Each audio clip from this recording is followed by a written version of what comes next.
C'est un plan parfait. Dans la nuit du 11 juin 1962, 3 prisonniers s'évadent d'Alcatraz. Ils atteignent la rive de la baie de San Francisco et pénètrent dans l'eau glacée. Presque 50 ans plus tard, on connaît pratiquement tous les détails de cette incroyable évasion, sauf un. Les fugitifs se sont-ils noyés dans la baie ou ont-ils survécu à l'évasion? L'agence des US Marshals est toujours sur l'affaire et de nouveaux indices surprenants sont en train de redonner une deuxième vie à l'enquête sur les mystérieux évadés d'Alcatraz.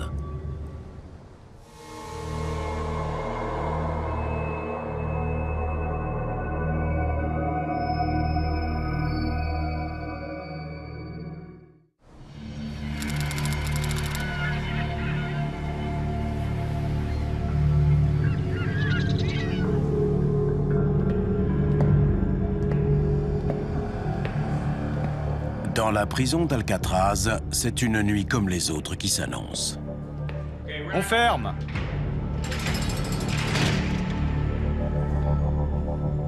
Tout est calme. En ordre. Mais derrière cette normalité apparente, 3 prisonniers sont sur le point de tenter l'impossible. Ils vont s'évader de la prison fédérale réputée la plus sécurisée des États-Unis.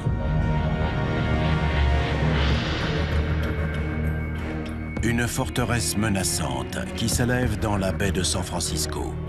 Alcatraz accueille les criminels les plus dangereux des États-Unis. C'est là qu'Al Capone et Machine Gun Kelly ont purgé leur peine de prison.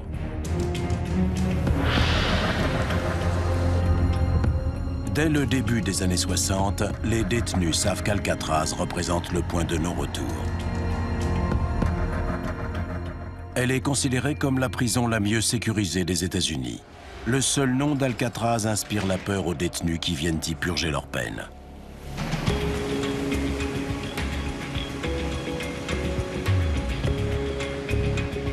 Pat Mahoney est un ancien gardien de la prison d'Alcatraz. C'est également lui qui pilotait le bateau chargé de transporter le personnel et les prisonniers entre Alcatraz et San Francisco. Pour les gardiens comme Mahoney, ce qui fait d'Alcatraz une forteresse dont il est quasiment impossible de s'évader, c'est l'eau. Les eaux glacées de la baie représentent la dernière ligne de défense. À l'intérieur, il y a un gardien pour 3 prisonniers. Dehors, des murs hérissés de barbelés et des miradors entourent la prison.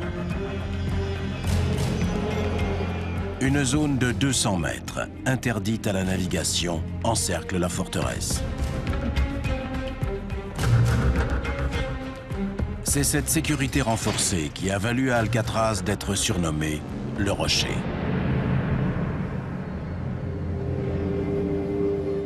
Mais pour les détenus Frank Morris, John Anglin et Clarence Anglin, ce n'est qu'un défi de plus à relever. Dans l'enceinte de la prison, tout le monde rêve de faire mentir la légende de la prison d'où l'on ne s'évade jamais. Morris et les frères Anglin sont des criminels endurcis et des spécialistes de l'évasion. Quand ils arrivent à Alcatraz, ils ont déjà mis sur pied plusieurs dizaines de tentatives d'évasion de centres de détention parmi les plus durs du pays.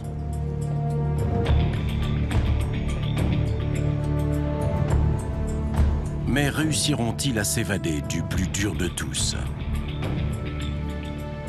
Ils vont passer le plus clair de leur journée à chercher un moyen de sortir.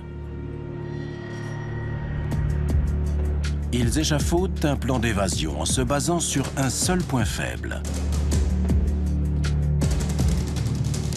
Un vieux ventilateur situé sur le toit du bloc B n'est pas scellé dans le béton comme les autres. En démontant le conduit, un prisonnier pourrait se glisser dans le passage jusqu'au toit.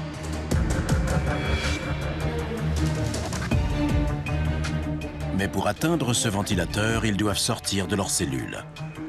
Et hormis la porte de la cellule, impossible à franchir, la seule autre issue consiste en une grille métallique de 13 cm sur 24.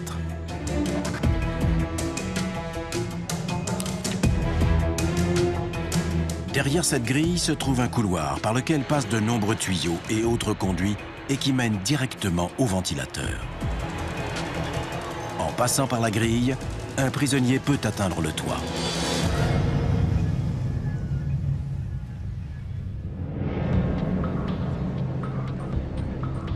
Un réseau de complices va leur fournir les outils nécessaires. Ce sont principalement des co-détenus, employés dans la prison, à la cuisine, à la blanchisserie et aux travaux de maintenance.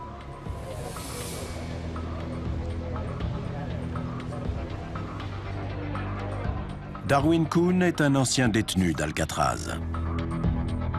Selon lui, John Anglin l'aurait abordé dans la cour pour lui demander de l'aider à se procurer des outils. Coon répond qu'il fera son possible pour l'aider.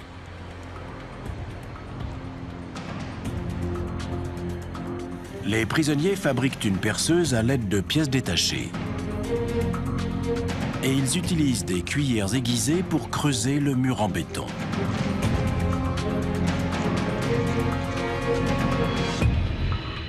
Ils cachent leur progrès grâce à des grilles en trompe-l'œil fabriquées à partir de morceaux de carton et de boîtes de tabac.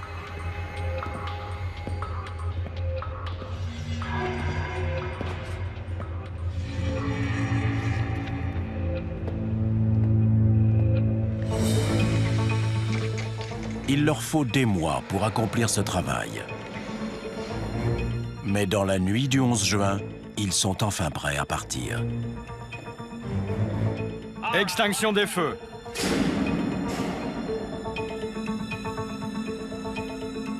Mais il reste un problème de taille à régler. Les gardiens font des allées et venues incessantes devant les cellules pour compter les détenus.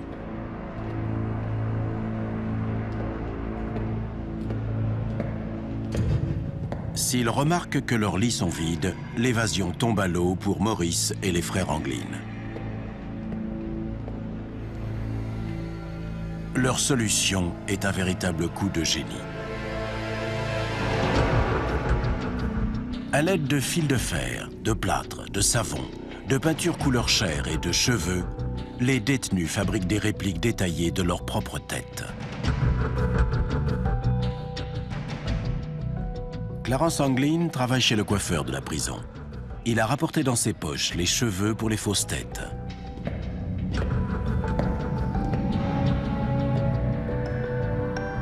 Il ne reste plus qu'à placer les têtes sur les oreillers. Et à dire bonne nuit à Alcatraz.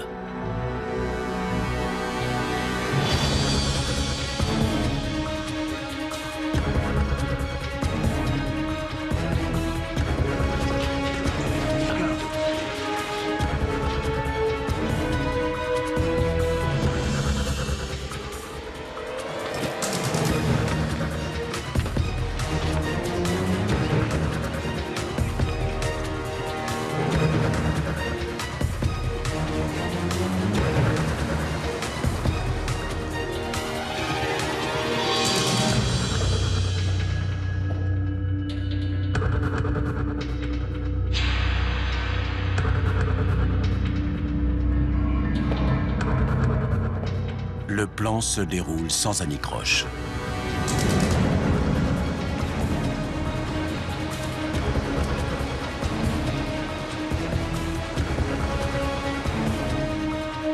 Mais un dernier obstacle se dresse entre les prisonniers et la liberté, la baie de San Francisco.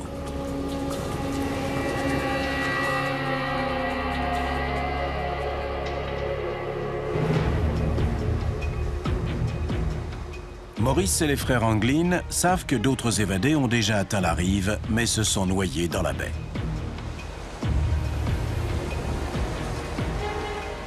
Les fugitifs n'ont aucune chance de survivre dans cette mer glacée et agitée.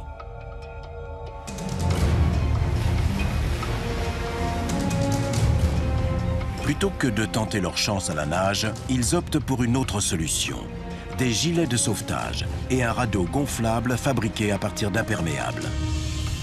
John Anglin m'a demandé si j'avais un impair, et il m'a dit de le mettre pendant la promenade et de lui donner.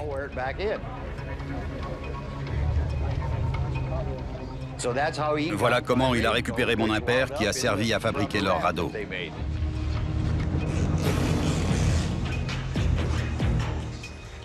Il leur faudra plusieurs mois et plus de 50 imperméables pour construire un radeau étanche. Ce morceau, comme ça. Puis ils gonflent le radeau à l'aide d'un concertina qu'ils ont transformé. C'est bon.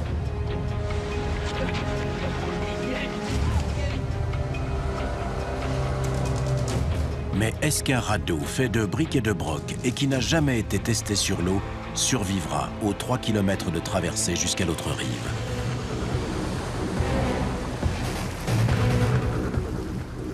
Si le radeau ne tient pas, Maurice et les frères Anglin n'auront pas d'autre choix que de se jeter à l'eau pour finir à la nage, au risque de se noyer. Mais s'ils réussissent, ils auront accompli un exploit dont les autres prisonniers n'ont fait que rêver.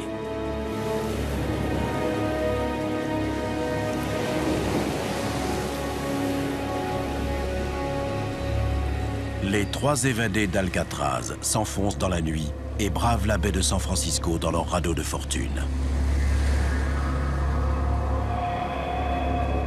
On ne les reverra plus jamais.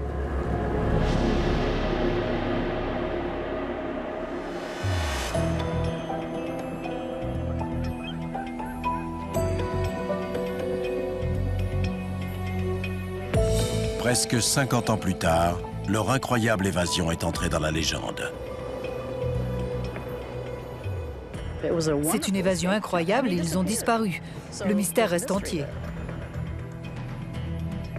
Et pour certains, ce mystère est toujours d'actualité.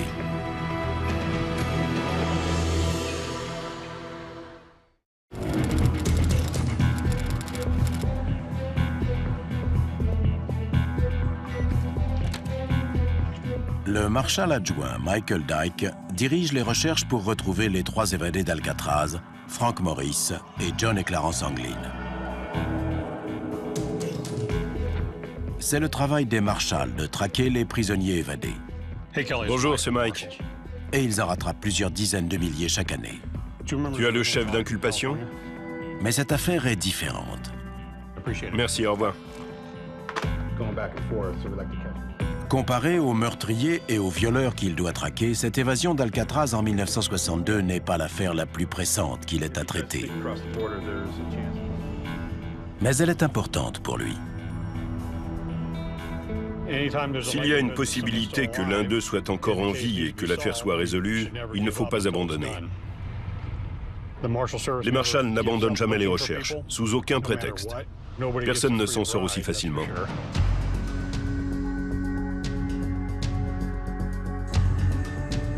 Dans son bureau de San Francisco, le marshal adjoint numérise des milliers de vieux dossiers et remonte les pistes les plus récentes. D'aucuns pensent qu'il chasse des fantômes. Mais l'enquête méticuleuse de Michael Dyke va apporter un nouvel éclairage sur l'évasion d'Alcatraz. Elle va lui permettre également de remettre en cause certaines certitudes concernant cette affaire, y compris sur le jour même de l'évasion.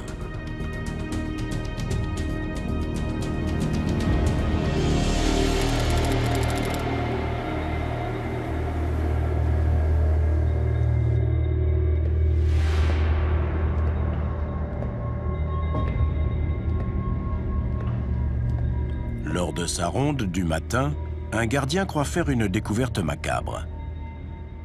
Il faisait l'appel à 7h30. Maurice! Le gardien a voulu le réveiller en lui tapant sur la tête. Il a crié « Mon Dieu, on lui a coupé la tête !»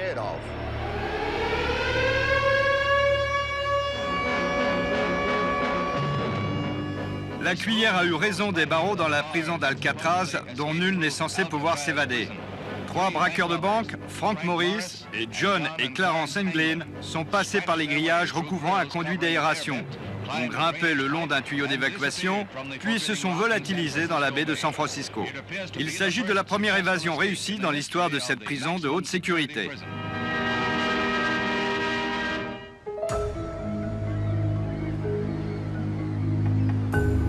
L'écrivaine Jolene Babiak est la fille du directeur adjoint de la prison de l'époque et dormait dans l'appartement familial lorsque l'alarme a retenti.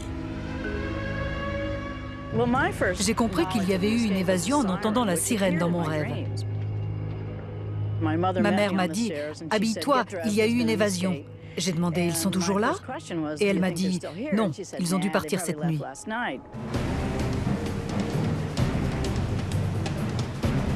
En quelques heures, le FBI ratisse la côte et les eaux glacées de la baie avec l'aide des gardes-côtes, de l'armée et de la police locale.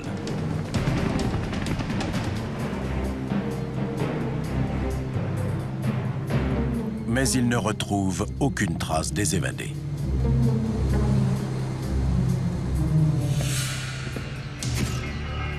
La fouille de leurs cellules révèle la méthode qu'ils ont employée.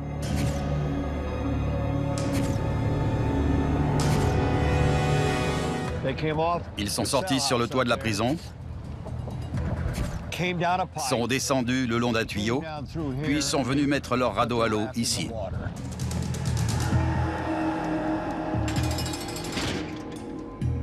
Les interrogatoires des autres détenus réservent une autre surprise. Un quatrième prisonnier, Alan West, a également participé à l'évasion. West était le plus vicieux et le plus dangereux. C'était son deuxième séjour à Alcatraz. Mais West n'a pas réussi à sortir à temps pour rejoindre les autres.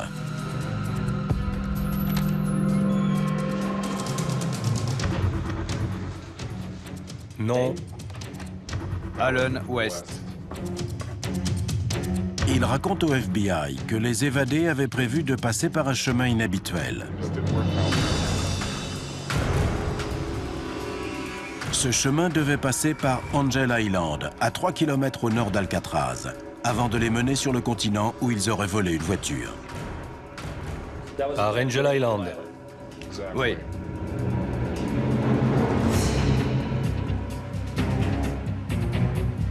La police passe la zone au peigne fin. Mais tout ce qui reste de Maurice et des frères Englin, c'est une pagaie, 2 gilets de sauvetage et une pochette en caoutchouc contenant des photos et des notes. D'après les rapports de police, l'indice le plus important, le radeau de 2 mètres sur 4, n'a jamais été retrouvé et aucun vol de voiture n'a été signalé.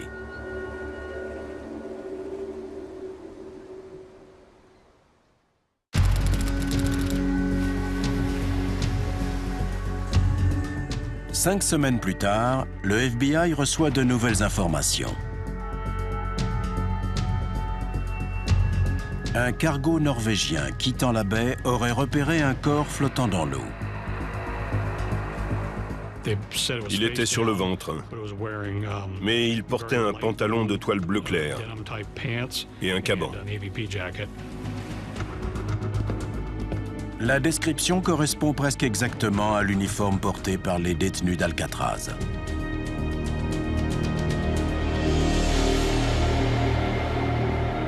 Ce rapport finit de convaincre bon nombre d'enquêteurs que le radeau des évadés a coulé et qu'ils sont morts noyés.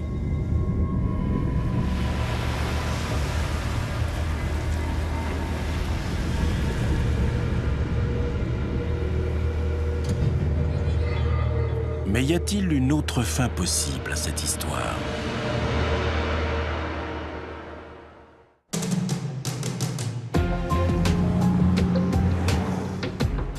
En 1979, soit près de 20 ans après l'évasion des 3 détenus d'Alcatraz, le FBI se dessaisit de l'enquête non résolue et la confie au bureau des US Marshals. La plus ancienne agence fédérale du pays traque les fugitifs depuis plus de 2 siècles.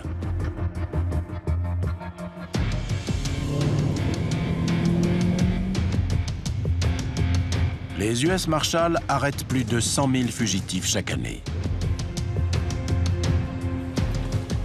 Et une bonne partie d'entre eux est retrouvée après plusieurs années, voire plusieurs décennies. Mais même pour des enquêteurs aussi opiniâtres, l'évasion d'Alcatraz représente un défi énorme. Et elle soulève certaines questions sur l'enquête originale. Ce qui amène certains à se demander si Frank Morris et les frères Englin n'ont finalement pas réussi à retrouver leur liberté.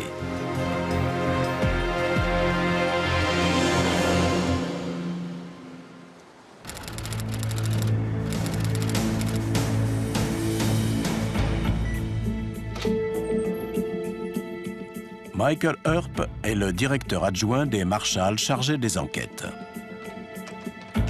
Il a travaillé sur des centaines d'évasions. Il sait combien il est difficile de rouvrir une enquête aussi vieille. Vous recommencez à zéro. Vous reprenez toutes les pièces du dossier de l'époque et vous revoyez tout. Vous essayez de reconstituer dans votre esprit tout ce qui a été fait à l'époque et vous envisagez toutes les pistes qui n'ont pas été explorées et qui vous paraissent intéressantes. Lorsque les US Marshals héritent de l'affaire, les rapports du FBI ne sont pas numérisés. On a dit au FBI de rassembler toutes les pistes, tous les rapports, tous les indices, de les mettre dans des cartons et d'envoyer le tout aux US Marshals. Et en fait, il nous a fallu 2 ans pour récupérer tous les dossiers.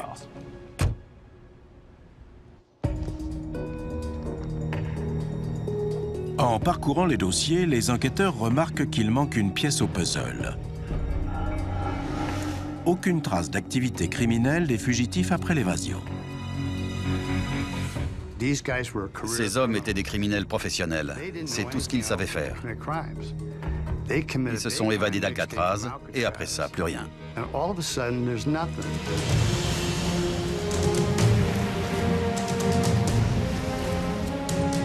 Si Morris et les frères Englin ont survécu à leur évasion, ont-ils réussi à rentrer dans le droit chemin après un tel coup d'éclat?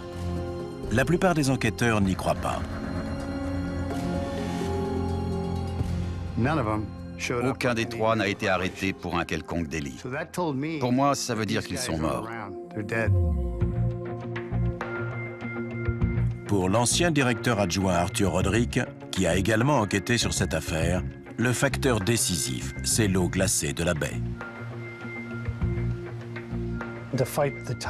Affronter le courant et l'eau froide, je pense que c'est ce qui a eu raison d'eux.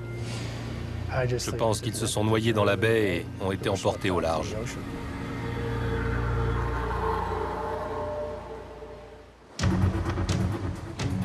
Si les prisonniers sont allés au nord, vers Angel Island, le courant y était 2 fois plus fort que s'ils étaient allés vers le sud.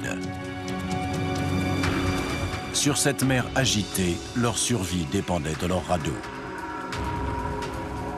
Si leur radeau n'a pas coulé, je pense que 3 hommes pagayant de toute leur force étaient capables d'arriver sur Angel Island, vu la force du courant. Pour moi, tout dépend de la qualité du radeau.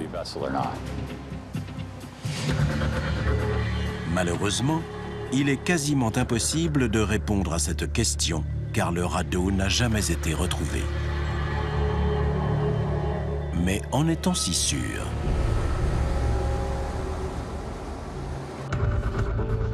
Michael Dyke a découvert certains indices qui tendraient à remettre en question ce que les enquêteurs croyaient acquis et a suggéré que les fugitifs s'en soient bien sortis contre toute attente.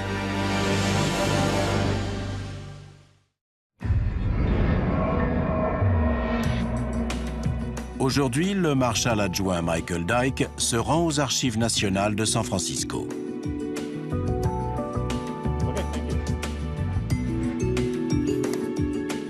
Les immenses salles d'archives abritent tous les documents sur l'évasion d'Alcatraz.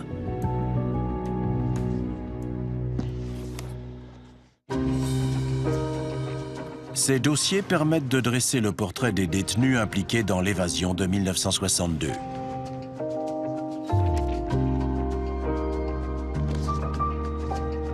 Frank Morris a eu une enfance difficile. Orphelin, ballotté de famille d'accueil en famille d'accueil, il finit en maison de redressement très jeune.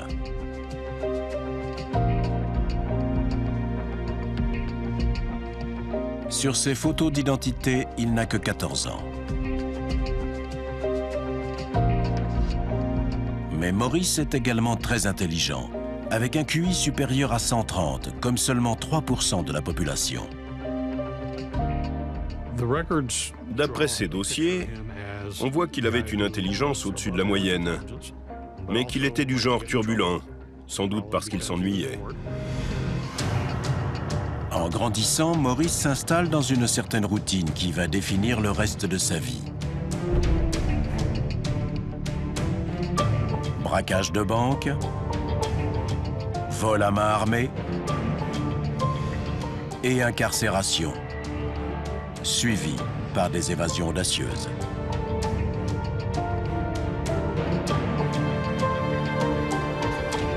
Lorsqu'il est transféré à Alcatraz, Morris s'est déjà fait une réputation de roi de l'évasion. Les frères Englin étaient un peu à l'opposé de Morris. Pas particulièrement brillants, une intelligence moyenne, ils n'avaient pas été au-delà de l'école primaire.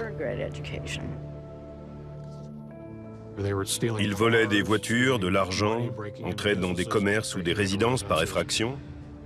Ils étaient considérés comme armés et dangereux, et comme fugitifs. Mais ils n'avaient pas vraiment un passif violent. Les archives d'Alcatraz brossent un portrait fidèle des évadés dans leurs jeunes années.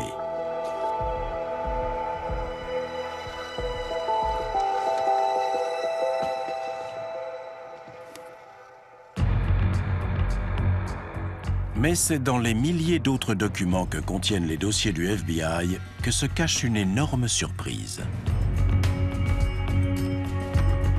2 documents officiels restés inconnus du public jusqu'alors. S'ils se révèlent exacts, ils remettent en question les conclusions sur l'affaire. À l'époque, les sources officielles ont affirmé que le radeau n'avait pas été retrouvé. Pourtant, ce télétype du FBI, daté du 12 juin 1962, le lendemain de l'évasion, indique clairement qu'un radeau a été retrouvé. Et où cela? À Angel Island.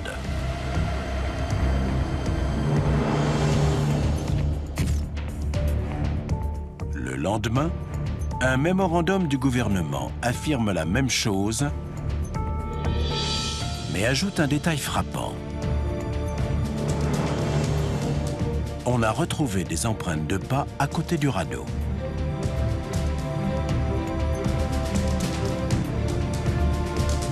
Mais si le radeau a bien été retrouvé, il n'a jamais été enregistré dans le dossier. Comment cela a-t-il pu arriver? Et pourquoi ces documents refont-ils surface seulement aujourd'hui? C'est un mystère. Le mémorandum du 13 juin contient également une autre révélation étonnante. On a longtemps cru qu'aucune voiture n'avait été volée au moment de l'évasion des 3 détenus d'Alcatraz. C'est d'ailleurs l'argument clé dans la thèse de la noyade.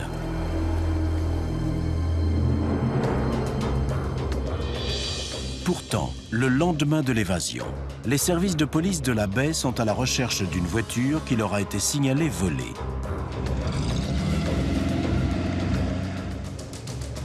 Toujours d'après le mémo, un automobiliste a également fait une sortie de route à cause de 3 hommes dans une Chevrolet bleue. Il a téléphoné à la police de la route de Stockton pour le signaler.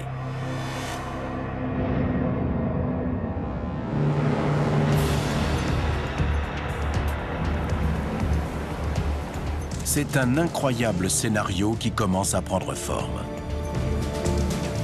Si le radeau résiste à la traversée, Les fugitifs atteignent Angel Island, puis traversent à pied le mince bras de mer jusqu'au continent. À l'aube, ils volent une voiture.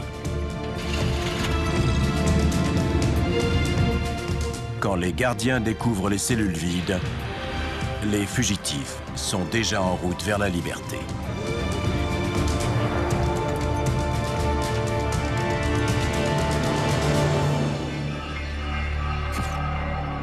Ces documents amènent Michael Dyke à tirer de nouvelles conclusions sur l'affaire. Une intuition est ce qu'elle est. C'est une opinion. Et mon opinion, c'est qu'il y a de fortes chances qu'au moins 2 d'entre eux aient survécu.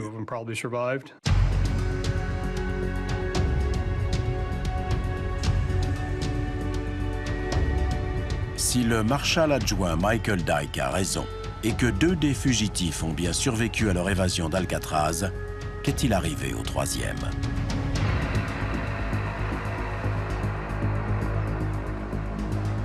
Le rapport du cargo norvégien signalant la présence d'un corps dans l'eau apporte probablement une funeste réponse à cette question. Environ 8 mois après l'évasion et 7 mois après que le corps a été aperçu dans l'eau, on a retrouvé un squelette début 1963 à Pontreyes. Et d'après la direction des courants, beaucoup d'entre eux vont vers le nord. Donc il est possible que ce soit le même corps. S'agit-il des restes de l'un des évadés d'Alcatraz? Dyke pourra peut-être répondre à cette question, s'il retrouve le squelette.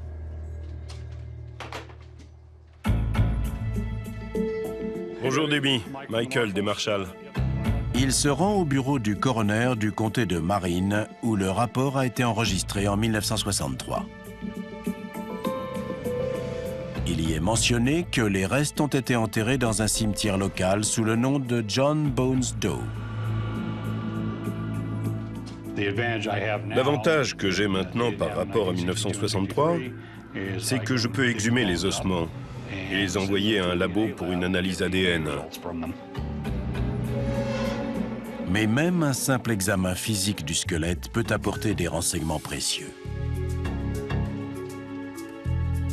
L'état et la longueur des os ont été soigneusement notés par le médecin légiste.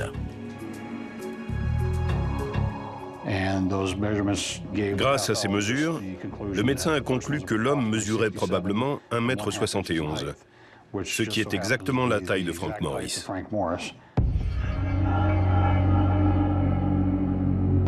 La similitude de taille est plus que troublante. Mais Michael Dyke sait qu'il n'y a qu'une seule manière de s'assurer que cette dépouille est bien celle de Frank Morris, une analyse ADN.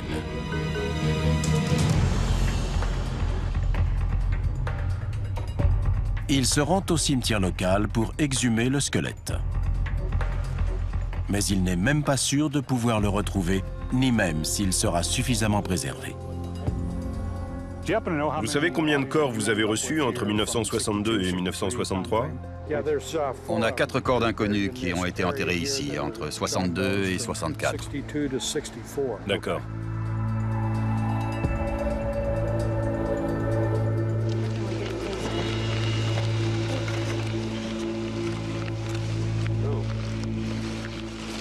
Voilà, c'est ce qu'il nous faut. En voilà un. Super. Avec le coroner du comté de Marin, on a déterré les ossements et on les a apportés au labo pour analyse, en espérant qu'il réussira à en extraire l'ADN pour le comparer aux prélèvements effectués sur les membres de la famille des évadés. Je vais commencer par Frank Morris. Si Michael Dyke peut trouver un prélèvement de référence, le labo sera en mesure de déterminer si oui ou non, John Bones Doe n'est autre que Frank Morris.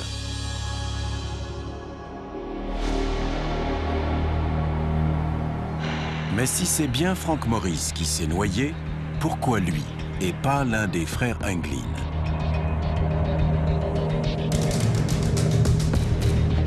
Durant sa détention à Alcatraz, Morris s'est fait une réputation de solitaire.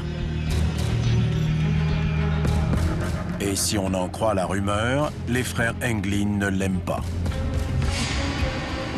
Au cours de la traversée vers Angel Island, les frères Englin ont peut-être décidé de se débarrasser de lui.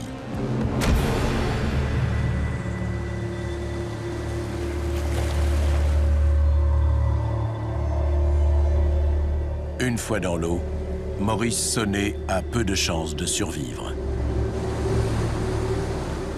Il succombe rapidement au froid.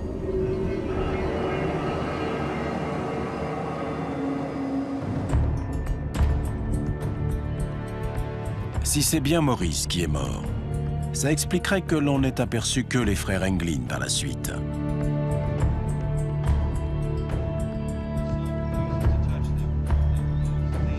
Les deux frères auraient assisté à l'enterrement d'un membre de leur famille déguisé en femme.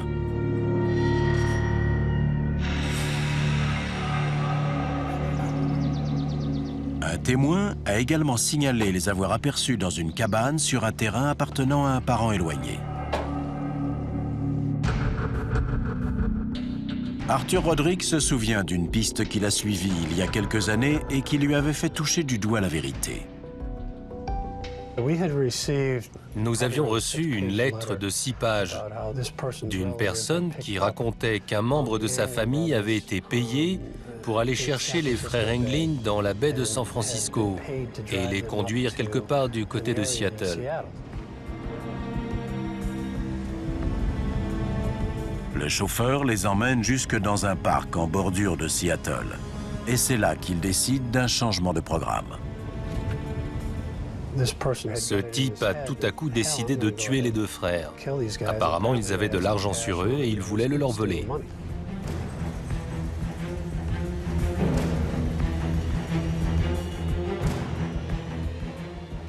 Ils étaient assis à l'arrière, cachés sous une couverture. Il a ouvert la portière et leur a tiré dessus.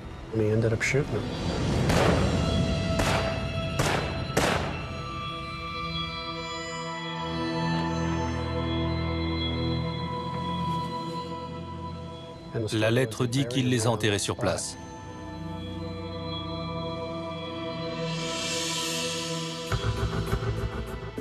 Les détails très précis de la lettre poussent Roderick à se rendre sur les lieux.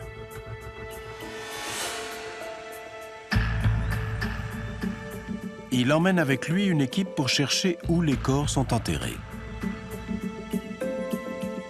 En suivant les indications précises de la lettre, il retrouve l'endroit exact.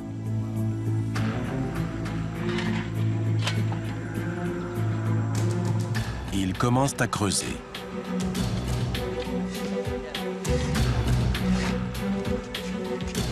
Mais ils ne trouvent rien. L'histoire tenait la route, mais elle était fausse.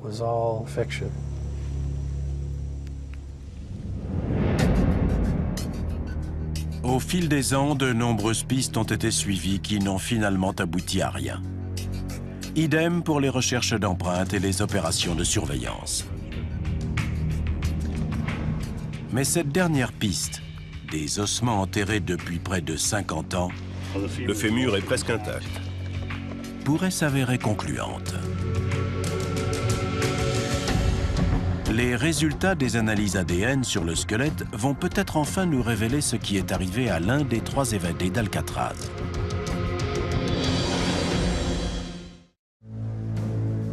Michael Dyke pense que ces ossements pourraient bien être tout ce qui reste de l'évadé d'Alcatraz, Frank Morris.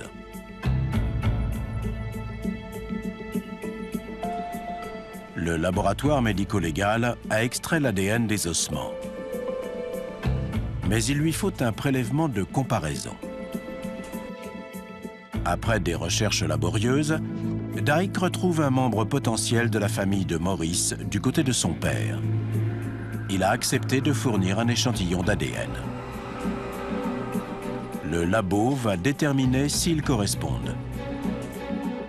Michael Dyke n'a plus qu'à attendre les résultats.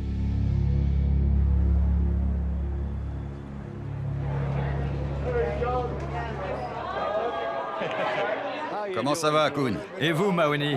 Comment ça va? Bien. Super. Il y a 50 ans, les barreaux d'une cellule séparaient le détenu Darwin Coon et le gardien de prison Pat Mahoney. Aujourd'hui, ils se retrouvent à quelques kilomètres à peine d'Alcatraz. Je suis content de vous revoir. Ouais, ça s'arrose. On n'est plus très nombreux. Ah, en effet, c'est sûr. Comme beaucoup d'Américains, les deux hommes continuent à ce jour d'être intrigués et divisés par le mystère qui entoure cette évasion audacieuse. Je pense qu'ils ne s'en sont pas sortis. La mer ici est toujours démontée. C'est ce qui faisait l'efficacité d'Alcatraz, l'eau. Je suis persuadé que John et Clarence Anglin et Frank Morris s'en sont sortis tous les trois.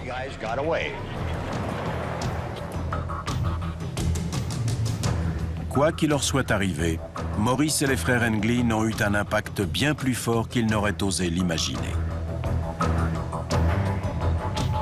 Leur évasion a porté un coup fatal à la réputation du Rocher.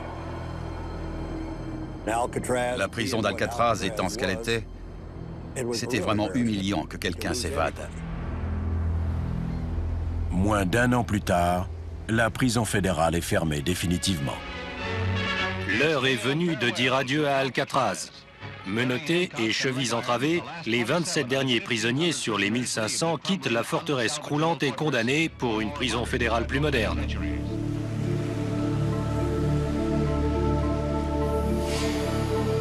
Tandis que le livre se referme sur la légende du Rocher, 3 hommes restent toujours introuvables.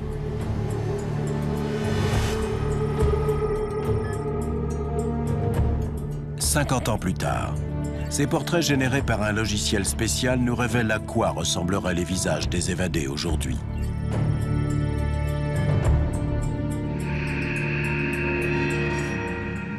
Et les US Marshals continueront de les rechercher jusqu'à ce que les fugitifs aient atteint l'âge de 100 ans.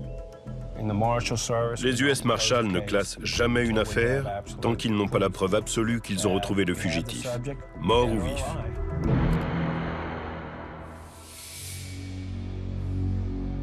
Aujourd'hui, Michael Dyke espère voir confirmer sa théorie selon laquelle Frank Morris n'aurait pas survécu à l'évasion. Les résultats des tests ADN sont enfin arrivés. Ok. Merci, John. Le labo vient de confirmer que le prélèvement ADN que j'ai envoyé ne correspond pas à Frank Morris. Je savais que c'était à envisager, mais j'espérais que non, parce que je voulais classer cette affaire.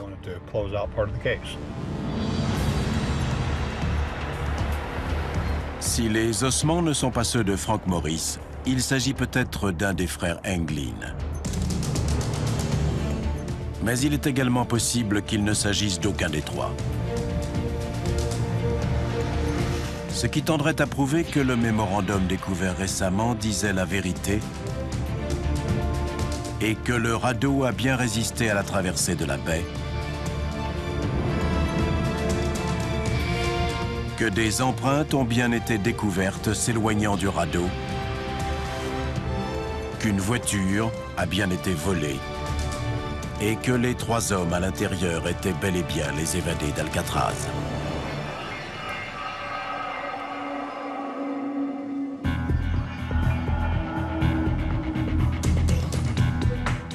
La possibilité que les 3 fugitifs évadés d'Alcatraz soient encore en vie ne fait que renforcer la détermination du marshal adjoint Michael Dyke à les retrouver.